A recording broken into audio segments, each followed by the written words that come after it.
শীতের সময় নলের গুড়ের রসগোল্লা কিন্তু আমাদের সকলেরই খুব প্রিয়। তবে দোকান থেকে না, বাড়িতেই কিন্তু তোমরা বানিয়ে নিতে পারবে। আর এইভাবে মিষ্টিগুলো বানালে কিন্তু প্রত্যেকটা মিষ্টি সফট আর স্পঞ্জি হবে। আর মিষ্টিগুলো কিন্তু এতটাই টেস্টি হবে, একবার বানালে বারবার বানাতে ইচ্ছে করবে। আর এই মিষ্টিগুলোর স্বাদ হুবহু দোকানের মিষ্টিগুলোর মতনই হবে। বাড়িতে কোনো অতিথি এলে এই মিষ্টিগুলো যদি তোমরা দিয়ে থাকো তাদেরকে, তাহলে কিন্তু তারা বুঝতেই পারবে না যে এই মিষ্টিগুলো বাড়িতে বানানো। তো নমস্কার বন্ধুরা, আজকে আমি তোমাদের সাথে নলের গুড়ের রসগোল্লা শেয়ার করেছি। খুব সহজভাবে রেসিপিটা তোমাদের সাথে শেয়ার করেছি, আশা করি তোমাদের খুব ভালো লাগবে। তাহলে কথা না বাড়িয়ে দেখে নেওয়া যাক আজকে আমার রেসিপি নলের গুড়ের রসগোল্লা। আর এই রেসিপিটা বানানোর জন্য এখানে আমি একটা কড়াই নিয়ে নিয়েছি। এবার এই কড়াইতে 1.5 লিটার গরুর দুধ দিয়ে দিয়েছি। এবার এই দুধটা যতক্ষণ না ফুটে উঠছে ততক্ষণ আমি অপেক্ষা করব। এদিকে আমি একটা বাটিতে নিয়ে নিয়েছি কিছুটা পরিমাণ জল। এবার এই জলের মধ্যে আমি দিয়ে দেব 2 চা চামচ ভিনিগার। এবার এই জলের সঙ্গে ভিনিগারটা খুব ভালো করে আমি মিশিয়ে নেব। দুধটা কিন্তু ফুটে উঠেছে। এবার এই দুধটাকে আমি 5 মিনিট খুব ভালো করে ফুটিয়ে নেব। আর ফুটিয়ে নেওয়ার পরে আমি গ্যাসের ফ্লেমটাকে অফ করে দেব। আমি তো ভিনিগার দিয়ে ছানাটা কাটিয়ে নিচ্ছি, তোমরা কিন্তু চাইলে লেবুর রস দিয়েও ছানাটা কাটিয়ে নিতে পারো। আর গ্যাসের ফ্লেমটাকে অফ করে দেওয়ার পরে 1 থেকে 2 মিনিট আমি নাড়াচাড়া করে দুধটাকে হালকা ঠান্ডা করে নেব। দুধটা হালকা ঠান্ডা হয়ে গেলে ভিনিগার মেশানো জলটা আমি দিয়ে দেব। আমি কিন্তু এখানে একবারেই পুরোটা ভিনিগার মেশানো জল দেব না, 2 বারে কিন্তু আমি ভিনিগার মেশানো জলটা দিয়ে দিয়েছি। আর গরম দুধে কিন্তু ভিনিগারটা দিতে যাবে না, সেক্ষেত্রে কিন্তু ছানাটা শক্ত হয়ে যেতে পারে। এবার আমি দুধটাকে এইভাবেই ছেড়ে দেব। কিছুক্ষণ পর কিন্তু দুধটা ছানা কাটতে শুরু করবে। দুধটা দেখতেই পাচ্ছ ছানা কিন্তু কেটে গেছে। এবার আমি ছানার জলটাকে ঝরিয়ে নেব, সেই জন্য একটা বাটির উপরে আমি একটা ছাঁকনি বসিয়ে দিয়েছি। এবার ছাঁকনির উপরে একটা সাদা কাপড় দিয়ে দিয়েছি। এবার আমি ছানার জলটাকে ঝরিয়ে নেব। আর অবশ্যই কিন্তু এই কাপড়টা সুতির কাপড় নিতে হবে। তো তোমরা দেখতেই পাচ্ছ আমি কিন্তু এখানে পুরো ছানাটাই নিয়ে নিয়েছি। এবার জলটাও আমি খুব ভালো করে ঝরিয়ে নিয়েছি। এবার আমি ছানাটাকে একটু ধুয়ে নেব। যেহেতু ভিনিগার দিয়ে ছানাটা আমি কাটিয়েছি, সেই জন্য ভিনিগারের যাতে কোনো রকম ছানার মধ্যে গন্ধ না থাকে, সেই জন্য আমি ছানাটাকে খুব ভালো করে ধুয়ে নেব। ছানাটা কিন্তু আমার খুব ভালো করে ধোয়া হয়ে গেছে। এবার আমি কাপড়ের 4 মাথা ধরে একটু কাপড়টাকে চাপ দিলে কিন্তু জলটা খুব ভালো করে বেরিয়ে আসবে। আর হাতে যদি সময় না থাকে সেক্ষেত্রে কিন্তু এইভাবে একটু চেপে নিলেই পুরো জলটা বেরিয়ে যাবে। অবশ্যই কিন্তু খেয়াল রাখতে হবে, বেশি কিন্তু চাপাচাপি করা যাবে না। আর হাতে যদি সময় থাকে সেক্ষেত্রে কাপড়টাকে একটু ঝুলিয়ে রাখলেই কিন্তু সবটা জল বেরিয়ে আসবে। এবার আমি একটা থালা নিয়ে নেব, আর থালার মধ্যে আমি ছানাটা নিয়ে নেব। এবার আমি ছানাটাকে হাতের সাহায্যে ঝুরঝুরে করে নেব। এবার ছানাটা ঝুরঝুরে করে নেওয়ার পরে এই ছানার মধ্যে আমি কয়েকটি উপকরণ দিয়ে দেব। তো আমি এখানে 1 চা চামচ দিয়ে দিচ্ছি সুজি, আর দিয়ে দেব 1 চা চামচ ময়দা। এখানে কিন্তু 1 চামচের বেশি দেওয়া যাবে না, মানে চা চামচে যতটুকু ময়দা আর সুজি ধরবে ততটুকুই কিন্তু দিতে হবে। এবার আমি দিয়ে দেব বেকিং পাউডার। এখানে আমি 2 চিমটি বেকিং পাউডার দিয়ে দিচ্ছি। এবার আমি হাতের সাহায্যে সবকটা উপকরণ খুব ভালো করে মেখে নেব। আর আমি এখানে 5 থেকে 6 মিনিট খুব ভালো করে ছানাটাকে মেখে নেব।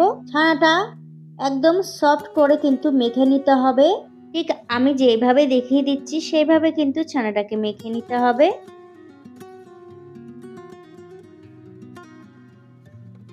5 থেকে 6 মিনিট কিন্তু আমি ছানাটাকে খুব ভালো করে মেখে নিয়েছি। আর এখন দেখতেই পাচ্ছ ছানাটা কিন্তু একদম সফট তৈরি হয়ে গেছে। আর হাতে কিন্তু আর লেগেও যাচ্ছে না। আমার হাতটাও তোমাদেরকে দেখিয়ে দেবো, হাতে কিন্তু একদমই লেগে নেই। তার মানে বুঝে নিতে হবে মিষ্টিগুলো বানানোর জন্য ছানাটা একদম রেডি। তো এবার এরকম আমি একটা চামচ নিয়ে নিয়েছি। এবার আমি চামচের মাপ করে প্রত্যেকটা মিষ্টি আমি তৈরি করে নেব। এইভাবে করে নিলে কিন্তু প্রত্যেকটা মিষ্টি একরকম তৈরি হবে, একটা মিষ্টিও ছোট বড় হবে না। তো এইভাবে আমি সবকটা মিষ্টি বানিয়ে নেব। সব কটা মিষ্টি কিন্তু আমি তৈরি করে নিয়েছি। আমি কিন্তু এখনই গোল গোল করব না, আগে আমি রসটা তৈরি করে নেব। এবার আমি মিষ্টির রসটা বানিয়ে নেব। আর মিষ্টির রস বানানোর জন্য এখানে আমি একটা কড়াই নিয়ে নিয়েছি। আর এই কড়াইতে আমি 1.5 কাপ খেজুরের গুড় দিয়ে দেব। আর 1.5 কাপ গুড়ের জন্য আমি দিয়ে দেব 4.5 কাপ জল। আর অবশ্যই কিন্তু জলের মাপটা ঠিকঠাক রাখতে হবে। জলের মাপটা ঠিকঠাক না রাখলে কিন্তু মিষ্টিগুলো রস খাবে না। তো এখানে কিন্তু আমি 4.5 কাপ জল দিয়ে দিয়েছি। এবার গুড়টা যতক্ষণ মেল্ট হচ্ছে আর জলটা যতক্ষণ না ফুটে উঠছে আমি ততক্ষণ অপেক্ষা করব। গুড়টা কিন্তু প্রায় মেল্ট হয়ে গেছে। এবার আমি মিষ্টিগুলো বানিয়ে নেব। আর মিষ্টিগুলো বানানো তো খুবই সহজ, শুধু খেয়াল রাখতে হবে মিষ্টির গায়ে যেন কোনো রকম ক্র্যাক না থাকে, তাহলে কিন্তু মিষ্টিগুলো রসে দেওয়ার সাথে সাথে ভেঙে যাবে।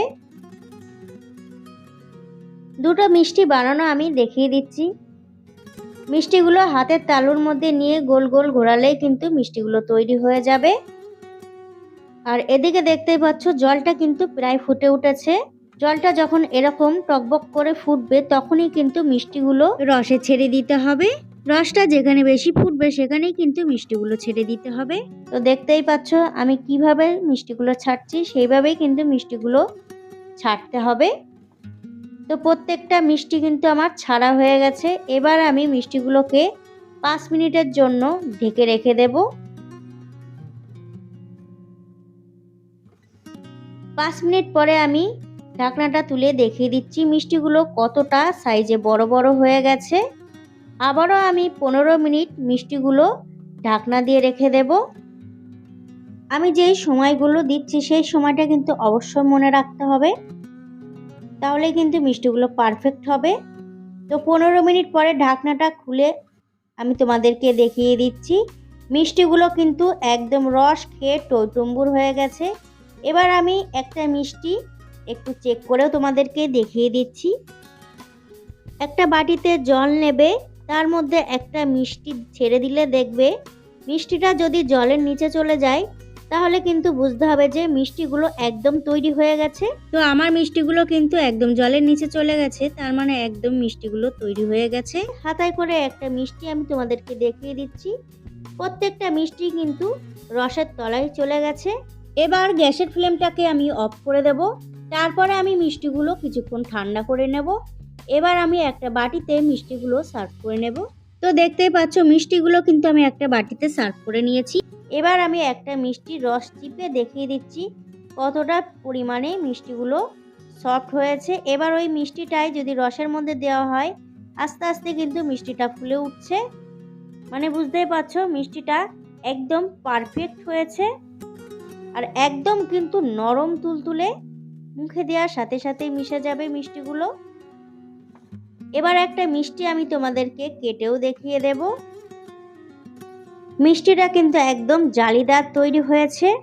তো মিষ্টিগুলো তোমাদের কেমন লেগেছে অবশ্যই কিন্তু আমাকে কমেন্টে জানাতে ভুলবে না। আর রেসিপিটা যদি ভালো লেগে থাকে অবশ্যই কিন্তু একটা লাইক করে দেবে।